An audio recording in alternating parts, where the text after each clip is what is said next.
Revenge with Karen. You know that specific sound a pair of $1,200 Christian Louboutins makes on polished concrete? It's not just a click, it's a declaration of war. It's a rhythmic, sharp clack, clack, clack that says, I have never had to worry about a mortgage in my life, and I am about to ruin yours. I was standing near the back of the atrium at Westvale Systems, holding a lukewarm cup of breakroom roast that tasted like battery acid and despair. Been the director of corporate real estate for 19 years. That means I knew exactly how much that polished concrete floor cost per square foot, $18.50 installed. I knew the HVAC load required to keep this glass atrium from turning into a greenhouse, and I knew that the lease on the coffee machine was expiring in 3 weeks. But apparently, I was obsolete. Leila Westvale, the founder's daughter, swept into the room like a hurricane in a Versace blazer. She had that specific glow that only comes from a lifetime of organic juices and zero consequences. She was 32, had an MBA she probably bought, and had just been appointed CEO after her father, Old Man Westvale, decided to retire to a vineyard in Napa to find himself drink himself into a stupor away from shareholder meetings.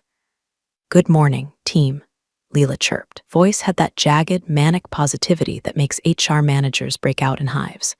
She didn't use a microphone. She projected, today marks a new era.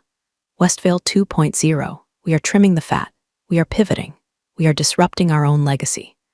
I took a slow sip of my terrible coffee. Trimming the fat is corporate speak for firing anyone who remembers how the servers actually work. Before I go any further, before the security guards try to tackle me, do me a favor. If you enjoy stories about corporate demolition and the beautiful art of malicious compliance, go ahead and hit subscribe button and maybe give this a like. It helps the algorithm find the other disgruntled employees out there. And trust me, we're going to need a support group after what I'm about to tell you. Okay, back to the execution. Leila scanned the room. Her eyes weren't looking for people, were looking for targets. When her gaze landed on me, she didn't blink. She smiled. A sharp, predatory grin that showed too many teeth. Evelyn, she said. The room went dead silent. You could hear the hum of the vending machines in the hallway. Step forward, please. I didn't move immediately. I adjusted my glasses.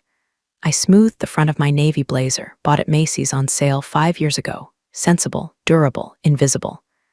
I walked to the front of the room, sensible flats making no noise compared to her stilettos. Everyone, Leila gestured to me like I was a museum exhibit of an extinct species. This is what I'm talking about. The old guard, the stagnant bureaucracy. Evelyn here has been managing our facility since before TikTok existed. And frankly, we don't need managers anymore. We need visionaries. We need agility. She turned to me, dropping the smile. Evelyn, consider this your notice. Effective immediately. We're outsourcing real estate and facilities to a cloud-based firm in Austin. They're cheaper, faster, and frankly younger. A murmur rippled through the crowd. I saw Marcus, the company's general counsel, standing to Leila's right. Marcus was a good lawyer, but he was weak. He looked at his shoes. He knew this was a PR nightmare, a potential age discrimination suit wrapped in a wrongful termination bow, but he was too terrified of the new vision to speak up. Want me to leave now? I asked. My voice was steady. I don't scream, I negotiate. Right now, Leila said, checking her Apple Watch. Security will escort you. Leave your laptop. And please don't make a scene, it's so analog. I nodded. Slowly, calmly, I didn't cry, I didn't beg. I didn't shout about my 19 years of loyalty, or the time I came in at 3:00 a.m. because a pipe burst in the server room, and I was the only one with the plumber's personal cell number. I simply reached into my oversized tote bag. Very well, I said. If I'm no longer the director of real estate, I suppose I shouldn't be holding onto these. I pulled out a heavy brass ring. It wasn't a digital keycard. It was a physical, jangling, heavy-duty keyring with about 15 old-school keys on it. Master keys. Skeleton keys. Keys that looked like they belonged to a dungeon master. I placed them gently on the sleek glass podium in front of Leila. Clink. The master set, I said softly. Campus access. Warehouse perimeter. The sub-basement archives and the executive suite override. Leila rolled her eyes. Cute. We use keycards, Evelyn. Keep your antiques as a souvenir. But Marcus, the lawyer, finally looked up. His eyes locked onto that brass ring. Specifically, he was looking at the small red tag attached to the largest key. The color drained from his face so fast he looked like he'd been bleached. Leela, Marcus whispered. It was a strangled sound. Leela, those aren't just facility keys. Hush, Marcus, Leela snapped. She waved a hand at security. Get her out of here. Two guards, boys I'd hired myself, guys whose kids' names I knew, stepped forward, looking apologetic. Sorry, Miss Monroe, one mumbled. It's fine, David, I said. You're just doing your job. I turned back to Leela one last time. She was already looking at her phone, bored with her own power play. She had no idea what she had just done. She thought she was throwing out the trash. She didn't realize she was throwing out the load-bearing wall of the entire building. Good luck with the cloud-based management, I said. I hear the reception is terrible in the basement. I walked out. I didn't look back. But as the glass doors slid shut behind me, I saw Marcus frantically grabbing the key ring, his hands shaking, bringing it close to his face to read the tag. I knew what it said. I wrote it there myself 12 years ago. Property of Aspen Threshold Partners, owner use only. Leela had wanted a show. She wanted to prove she was the boss. Well, she certainly proved something. She proved that you should never fire the person who holds the keys until you know exactly whose locks they open. And she was about to find out that Westvale Systems didn't actually own the ground she was standing on. I did. To understand why Marcus the lawyer looked like he was about to vomit a terrified lung onto the podium, you have to understand the history of Westvale Systems. Or rather, you have to understand the history of Westvale's apathy. 19 years ago, I started, the company was just a chaotic startup in a leased warehouse. Old man Westvale, Leela's father Todd, was a genius engineer and a terrible businessman. He treated tax law like a suggestion and viewed paperwork as a personal insult. He wanted to build servers, write code, and buy sports cars. He did not want to deal with property taxes, zoning variances, or liability insurance. About 7 years into my tenure, Westvale exploded. We're drowning in cash and needed to expand. Todd wanted to buy a massive campus in Silicon Valley, 3 buildings, a parking structure, and a warehouse. It was a $50 million acquisition. But Todd had a problem. He was personally leveraged to the hilt due to a messy divorce. Leela's mom took the yacht. Todd kept the debt, and the company's credit rating was shaky because he kept forgetting to file quarterly reports. Banks weren't keen on lending Westvale the full amount for the real estate. I was the facilities manager back then. I sat in the meeting where Todd was throwing a tantrum, throwing Sharpies at a whiteboard because the bank wanted a higher down payment. I don't have time for this. Todd shouted, I need that building. We have servers sitting in the rain. Evelyn, fix it. Fix the bank's lending criteria, I asked, looking up from my notepad. Fix the ownership, he yelled. Don't care who owns it, I just need to use it. Set up a shell, set up a trust, I don't care. Just get the title signed so I can move the equipment in. That was the moment. The golden ticket. See, Todd didn't care about assets. He cared about operations. He viewed real estate as a liability, something you had to clean, insure, and pay taxes on. He wanted the utility of the building without the headache of the deed. So, I proposed a solution. Strategic holding entity. I created an LLC called Aspen Threshold Partners. It sounds corporate, vague, and boring, exactly the kind of name eyes slide right over. I told Todd that this entity would purchase the land, hold the liability, and lease it back to Westvale on a triple net basis. This would keep the mortgage off Westvale's balance sheet, improving the company's debt-to-equity ratio for future investors. Todd didn't even read the proposal, just heard improved debt ratio, and I don't have to sign the mortgage. Brilliant, he said, signing the authorization form while eating a bagel. Do it. Make it happen, Evelyn. Here is the detail that slipped through the cracks of history. Aspen Threshold Partners wasn't a subsidiary of Westvale. It was mine. I legally formed the LLC. I put up my own savings and a significant loan from my inheritance for the down payment. Bank approved the loan because Westvale signed a 20-year lease agreement that guaranteed the mortgage payments. Essentially, Westvale was paying my mortgage, and I was building equity. Was it illegal? Absolutely not. It was fully disclosed in the stack of documents Todd signed. It was right there on page 402, Aspen Threshold Partners, a California limited liability company, sole member, Evelyn Monroe. Todd just never read page 402. Either did Marcus, who was a junior associate at the time and was more focused on hitting on the paralegals than reviewing title deeds. For 12 years, I played the part of the dutiful employee. I managed the buildings. I fixed the leaks. I negotiated the cleaning contracts. And every month, Westvale Systems wired a massive rent check to Aspen Threshold Partners. And every month, Aspen Threshold Partners paid the mortgage and banked the profit. I never flaunted it. Drove a 2015 Honda CR-V. I brown-bagged my lunch. I wore sensible shoes. I let them treat me like the help. I let them think I was just Evelyn from facilities, the woman you call when the toilet is clogged or the AC is too cold. I became the landlord they forgot they had. Over time, I expanded. When Westvale needed a new satellite office, Aspen Threshold bought it and leased it to them. When they needed a secure data storage facility, Aspen Threshold acquired the land. By the time Leela stormed in with her stilettos and her Westvale 2.0 vision, my little LLC held the title to the headquarters, the R&D lab, and the primary distribution warehouse. I essentially owned the chessboard while they were arguing over the pawns. So when Leela fired me, she didn't just fire an employee. She fired the entity that granted Westvale the legal right to occupy its own headquarters. The best part? The 20-year master lease, the one that kept the rent cheap and the terms favorable, had a very specific clause regarding the termination of the primary liaison. That liaison was me. I sat in my car in the parking lot, watching the security guards patrol the perimeter. I pulled up the banking app for Aspen Threshold on my phone. The balance was healthy, very healthy. Trim the fat, I whispered to myself, watching Leela's silhouette in the executive window on the 4th floor. Honey, you just cut the artery. The devil isn't in the details, the devil is in the other inbox. 3 weeks before Leela officially took the throne, I knew she was coming. The rumors had been swirling around the water cooler, or rather, the sparkling water dispenser, for months. The daughter is ascending. The purge is coming. A professional who actually cares about the continuity of the business. Even if I own the building, I did my due diligence. I prepared a transition of assets and infrastructure strategy document.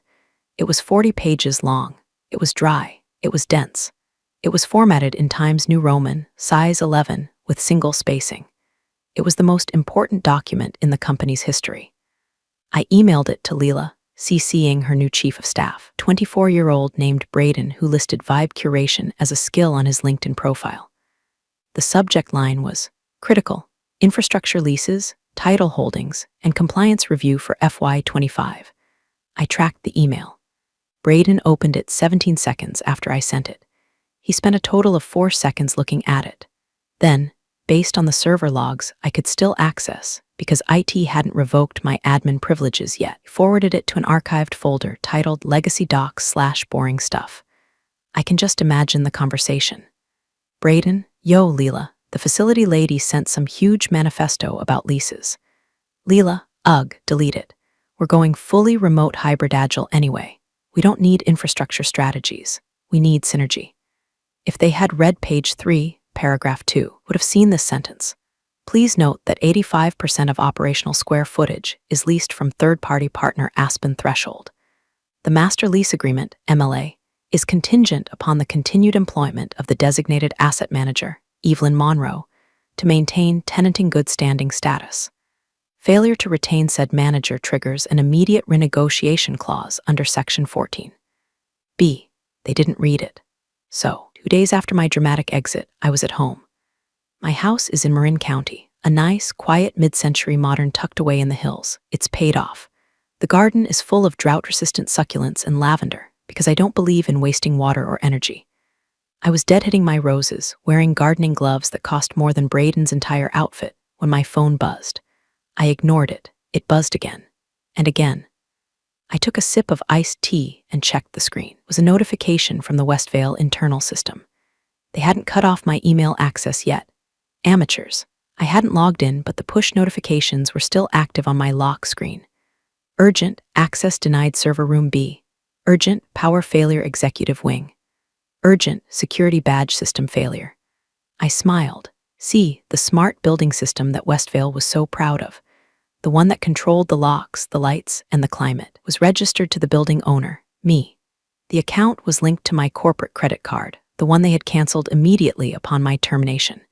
When they canceled my card, the auto-pay for the cloud-based building management system bounced. The vendor, a company called SecureNet, has a very strict policy. Payment fails, service suspends, immediately. Back at the office, chaos was unfolding.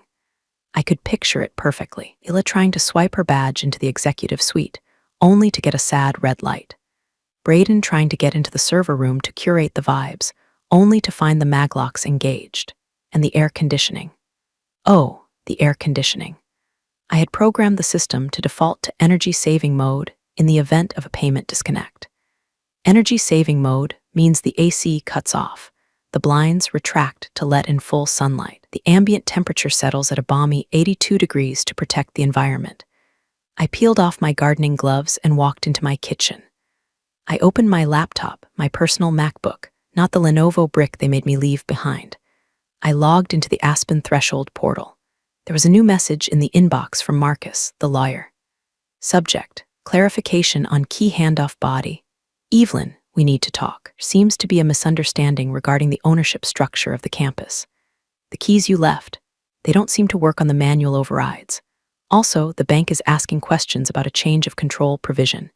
Please call me back immediately. I closed the laptop. Misunderstanding, I said to the empty room. No, Marcus, it's a terrifyingly clear understanding. I decided to make a salad, a nice niswas. I had all the time in the world. They, on the other, were currently sweating through their silk blouses in a glass box that was rapidly becoming a terrarium. While I was enjoying my salad and the scent of blooming jasmine, Leela was sitting in a boardroom that smelled of nervous sweat and overheating server racks. I wasn't there, obviously, but I know exactly what happened because the banker sitting across from her, a man named Jeffrey from J.P. Morgan, is an old friend of mine. We play bridge on Thursdays. Leela had called the meeting to secure a bridge loan for innovation. Basically, she wanted $20 million liquid cash to rebrand the company, fire the remaining olds, and launch a marketing campaign featuring influencers who don't know what a semiconductor is. Her plan was simple: use the Westvale campus as collateral. The property value had skyrocketed over the last decade. It was worth at least $80 million. Easy money. Jeffrey told me the story later over a glass of Pinot. So, Jeffrey had said, adjusting his spectacles, Miss Westvale, you want to leverage the headquarters at 400 Tech Park Drive. Exactly, Leela said, fanning herself with a folder because the AC was still dead. It's our flagship, a symbol of our solidity. Jeffrey tapped his iPad. He frowned. He tapped it again. Miss Westvale, there seems to be a discrepancy. What discrepancy?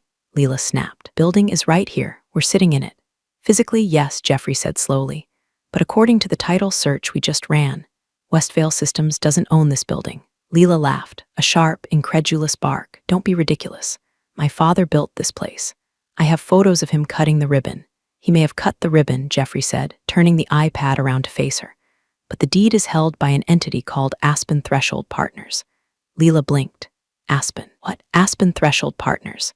And according to the lien search, there is a strict no encumbrance clause. You cannot use this property as collateral because you are merely the tenant.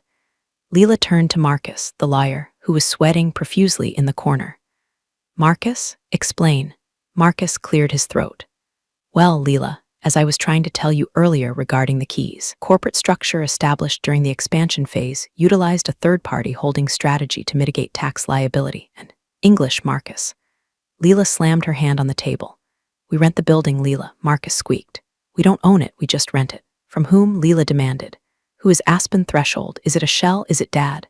It's not your father, Jeffrey interjected, looking at the file.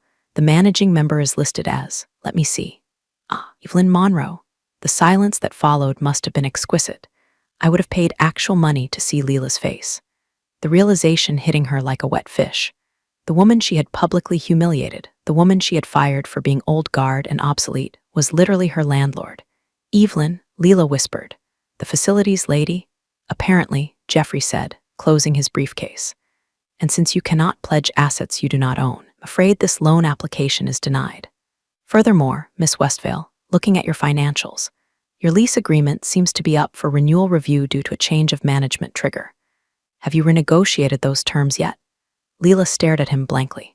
Because, Jeffrey continued, twisting the knife with professional politeness, if you don't secure a long-term lease extension within 30 days of the management change, the default rate kicks in. Looking at the market value, that would triple your monthly rent. Jeffrey stood up. Call me when you have the paperwork sorted. But frankly, Miss Westvale, if I were you, I'd be less worried about rebranding and more worried about eviction. Back in Marin, I poured myself another glass of iced tea. I opened my iPad and checked the security cameras, which I still had access to, because they were hardwired into the building's proprietary network, not the company server. I saw Leela storming out of the conference room, screaming at Marcus. I saw Braden running behind her, holding a portable fan. I zoomed in on Marcus. He looked like a man who was calculating his severance package. I decided it was time to send the first official communication. Not an email, not a text. I drafted a formal notice on Aspen Threshold letterhead. Westvale Systems Executive Team from Aspen Threshold Partners Re. Notice of Lease Review and Compliance Audit. Dear Tenant, it has come to our attention that the designated liaison, E. Monroe, is no longer employed by your firm. As per Section 14b of the Master Lease, this triggers an immediate compliance audit. Please be advised that all building modifications made without owner approval must be reversed immediately. This includes the removal of the open concept wall on the third floor, structural violation, and the installation of the Zen pods in the lobby, fire code violation. We will be conducting a site inspection on Monday at 9:00 a.m. Please ensure all keys are available. Sincerely, the management. I hit print. I signed it with my favorite fountain pen. Leela wanted to play boss. Fine. I'll play landlord. I'm the kind of landlord who measures the grass height with a ruler. There's a special kind of hell reserved for corporate lawyers, and it usually involves a windowless room, fluorescent lights, and boxes of documents that smell like mildew and regret. Marcus was currently in that hell. After the disaster with the bank, Leela had ordered a forensic deep dive. She was convinced I had embezzled the property, or tricked her father, or forged documents. She wanted a loophole. She wanted a clause that said, "Just kidding, Westvale actually owns it." She sent Marcus and 3 junior associates down to the sub-basement archives. The irony? They needed the physical keys I had left on the podium just to get into the room. The electronic badges didn't work on the archive door because, you guessed it, I had never bothered to wire that room for the new system. I liked the old heavy tumbler lock. It felt secure. I watched them on the security feed. Seriously, nobody ever looks up at the little black domes in the ceiling. Marcus was sweating through his dress shirt. He was sneezing. "Find the original deed," he yelled at a terrified associate named Chloe. "Find the incorporation papers for Aspen Threshold." They spent 6 hours down there. What they found was not fraud. What they found was a masterclass in meticulous administration. They found the original authorization of asset transfer, signed by Todd Westvale in bold blue ink. They found the board resolution 2008-04, approving the leaseback structure, signed by the entire board of directors. They found the email chains where I explicitly asked, "Are you sure you want to structure it this way?" And Todd replied, "Yes, just get it done. I don't care about the details." But the piece de resistance was the infrastructure ownership rider. Chloe found it around 8:00 p.m. I saw her holding up a document with a yellow sticky note on it. She looked pale. She handed it to Marcus. I knew exactly which document that was. It was an agreement stating that all hardwired improvements made to the property, including the backup generators, the fiber optic cabling, the server cooling systems, and the security grid, became the sole property of the landlord, Aspen Threshold, upon installation, in exchange for a reduced rental rate on the land. Basically, Westvale had paid to install the equipment, but I owned it. Marcus read the document. He sat down heavily on a stack of banker's boxes. He put his head in his hands. "She owns the cables." I could almost hear him whisper. "She owns the literal wires in the walls. If Westvale tried to move, they couldn't take the server infrastructure. They couldn't take the generators. Would have to rip the company out by the roots, leaving behind everything that made it function." Up in the executive suite, Leela was pacing. She called Marcus on speakerphone. "Well," she demanded, "did you find the smoking gun? Can we sue her?" "Leela," Marcus said, his voice sounding tinny and defeated over the line, "we can't sue her. Every single piece of paper is signed, notarized, and board approved. It's ironclad. There has to be a way out." Leela shrieked. "Eminent domain, hostile takeover, something." "There is one thing," Marcus said, "the rider, the infrastructure rider. What about it?" "It says that, technically, she owns the fiber optic lines running into the server room, and the cooling units and the backup power. So if she terminates the lease for violation, she can legally shut them off. She doesn't just own the building, Leela. She owns the company's nervous system." Leela went silent. "Get her on the phone," Leela said, voice dropping to a dangerous growl. Offer her a settlement. Give her 6 months severance. Make her go away. I don't think 6 months severance is going to cut it, Marcus said. Just do it. I was in my living room reading a book on the history of brutalist architecture when my cell phone rang. It was Marcus. I let it go to voicemail. Then I blocked his number. If they wanted to talk to the landlord, they could follow the procedure outlined in the lease. Written requests only. Sent via certified mail. Allow 5 to 7 business days for response. I wasn't an employee anymore. I didn't have to answer the phone. I was a third-party vendor. And right now, this vendor was closed for the weekend. Leela, proving that she had learned absolutely nothing, decided that the problem wasn't her lack of ownership, but a lack of manpower. She hired a director of physical operations the next day. His name was Brad. Brad was a former logistics manager for a tech startup that delivered dog food via drone. He wore a vest and talked about optimizing the verticality. Brad lasted exactly 48 hours. His first mission was to get the AC back online. He called an HVAC repair company, not the one we had used for 15 years, but a disruptive app-based service. The technician arrived, looked at the massive industrial chillers on the roof, asked for the access codes to the digital control panel. Brad didn't have the codes. Just hack it, Brad told the technician. Bypass the panel. The technician, who didn't want to go to jail, refused. Sir, this system is locked down by the proprietor. If I force it, it triggers a silent alarm and voids the warranty. Also, it might dump the coolant as a safety measure. Brad yelled at him. The technician left. The temperature in the server room climbed to 95 degrees. The real fun started on Wednesday. I had made a small, anonymous phone call to the City Code Enforcement Division. Just a concerned citizen reporting a potential violation regarding the Zen pods Leela had installed in the lobby. I mentioned they might be blocking fire exits. At 10:00 a.m., Inspector Miller arrived. I know Miller. He's a stickler. He measures door widths to the millimeter. He walked into the lobby, saw the wooden meditation structures blocking the main egress path, and immediately pulled out his red tag pad. Brad ran down to meet him. Whoa, my guy, what's the vibe here? We're just creating space for mental wellness. You're creating a fire trap, Miller grunted. Let me see your certificate of occupancy and your alteration permits for these structures. Brad said, permits are in the cloud. They need to be posted, Miller said. And looking at my file, certificate of occupancy for this address is issued to Aspen Threshold Partners. Are you a representative of Aspen Threshold? No, I'm Westvale Systems. We own the place. Miller narrowed his eyes. Not according to the city. The CO is tied to the owner. If the owner didn't pull the permits for these pods, they are illegal. And since you are modifying a structure without the owner's consent, Miller slapped a bright red stop work/unsafe structure sticker on the glass doors of the main entrance. I'm citing the building, Miller announced. You have 24 hours to remove these obstructions or I'm condemning the lobby. That means nobody comes in or out. Building closed. Brad turned pale. You can't close us down.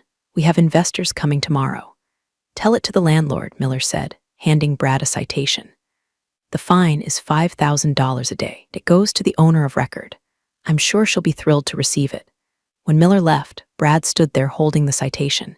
He looked like he was about to cry. Back in my garden, I received an automated email from the city. Notification of citation, 400 Tech Park Drive. Recipient, Aspen Threshold Partners. I smiled. A lease violation.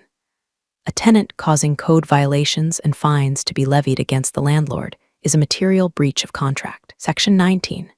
C of the lease.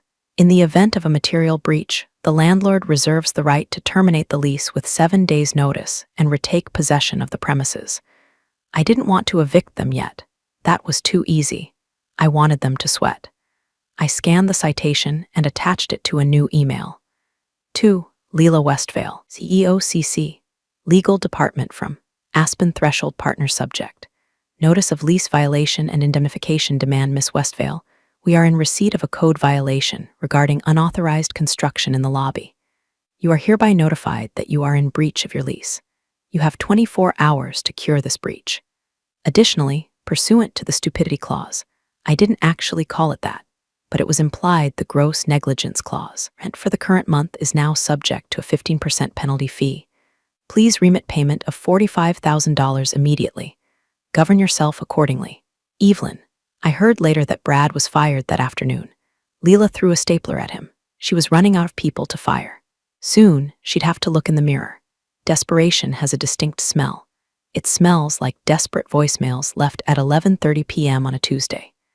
By the end of the first week, Leela's Westvale 2.0 vision had collapsed into Westvale survival mode. The lobby was closed due to the code violation. The servers were throttling down because of the heat. The employees were revolting because the coffee machines, also leased in my name, had been repossessed by the vendor.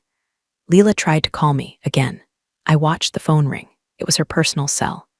Voicemail 1 Tuesday, 9:14 a.m. Evelyn, this is Leela. Look, need to resolve this paperwork mix-up. It's getting ridiculous. Call me back so we can sign whatever needs to be signed.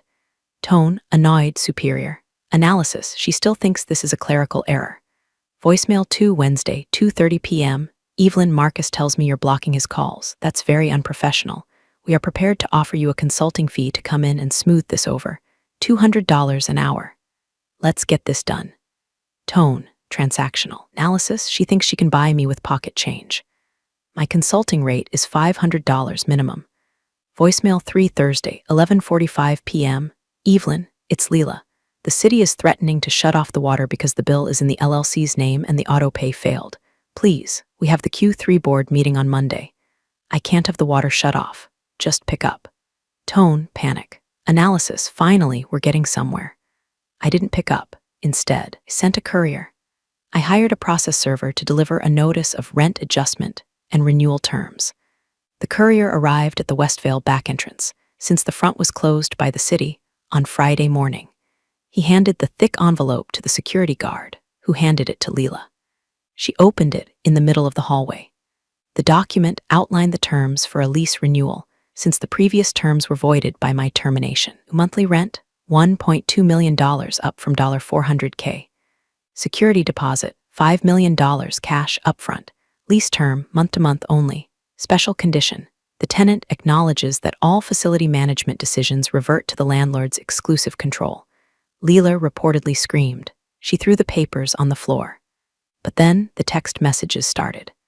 Leela, you can't do this. This is extortion. Auto reply, this is an automated message. For leasing inquiries, please contact Aspen Threshold Partners during business hours. Leela, I'm sorry about the firing. Okay, I'm sorry, I didn't know. Me auto reply, this is an automated message. Your query has been logged. Leela, my father's going to hear about this. Ah, the father card. I actually picked up my phone for that one. I texted back manually. Me, your father signed the original agreement. He knows exactly who owns the building. Maybe you should ask him why he didn't tell you. The truth was, Todd Westvale probably did forget. He was in Napa, drunk on Cabernet, likely oblivious to the fact that his daughter had fired his landlord. But the silence from Leela after that text was telling. She realized she was alone. Daddy couldn't fix this. Then came the heavy hitters. On Saturday morning, a black sedan pulled into my driveway. It wasn't Leela. It was Simon Vance, the chairman of the board of Westvale Systems. Simon is a serious man. He's 70, wears suits that cost more than my car, and doesn't suffer fools. He had been on the board when I set up the LLC, he knew. He had just been too busy counting his stock options to pay attention to the transition. He walked up to my porch. I was sitting there with my tea. Evelyn, he said, nodding respectfully. Simon, I replied. Lovely day for a drive. Made your point, he said. He didn't look angry. He looked impressed. Leela is inexperienced. She made a mistake. A mistake is a typo, Simon, I said. Firing the person who holds the deed to your company is suicide. Agreed, Simon said. The board is meeting on Monday. Emergency session. We want you there. I don't work for Westvale, I reminded him.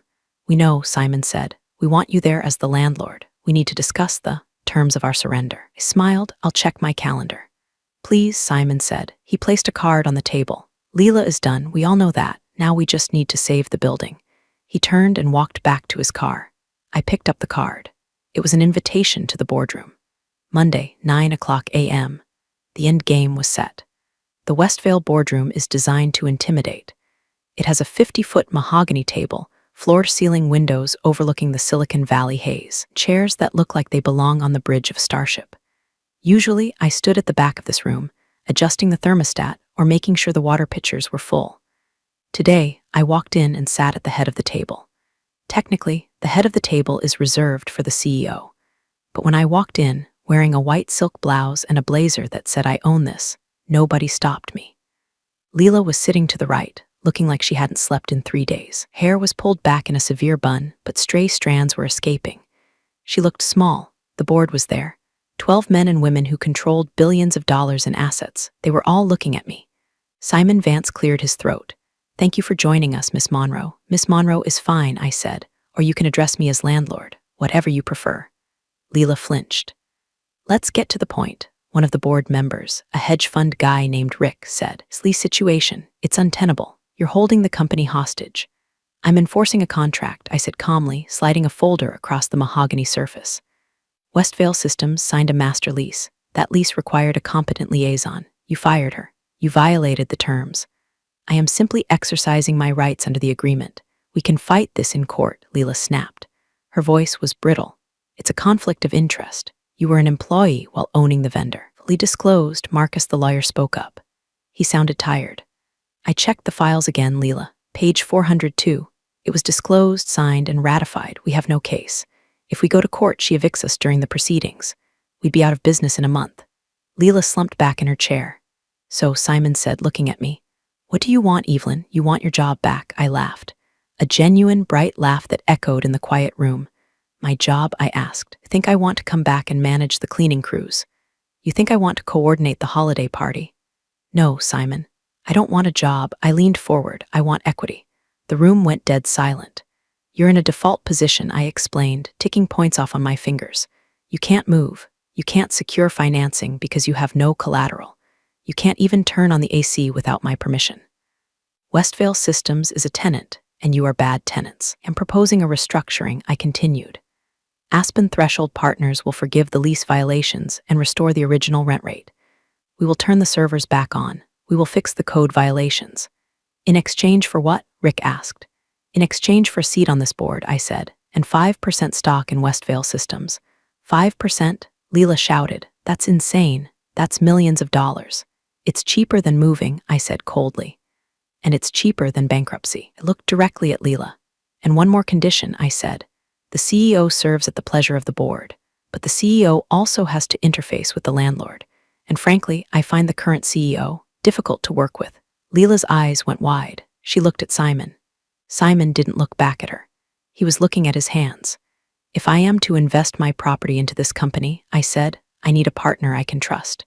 Someone who reads the emails. Someone who understands that the foundation is just as important as the facade."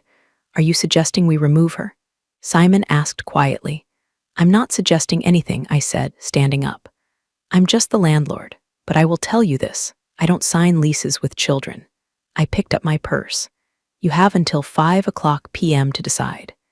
If not, the eviction notice gets filed tomorrow morning. I've already had a lovely chat with a competitor of yours who is looking for a turnkey campus with great server infrastructure." I walked to the door. "Oh," I paused, looking back at Leela. "And Leela, if you need to pack your things, I can lend you some boxes.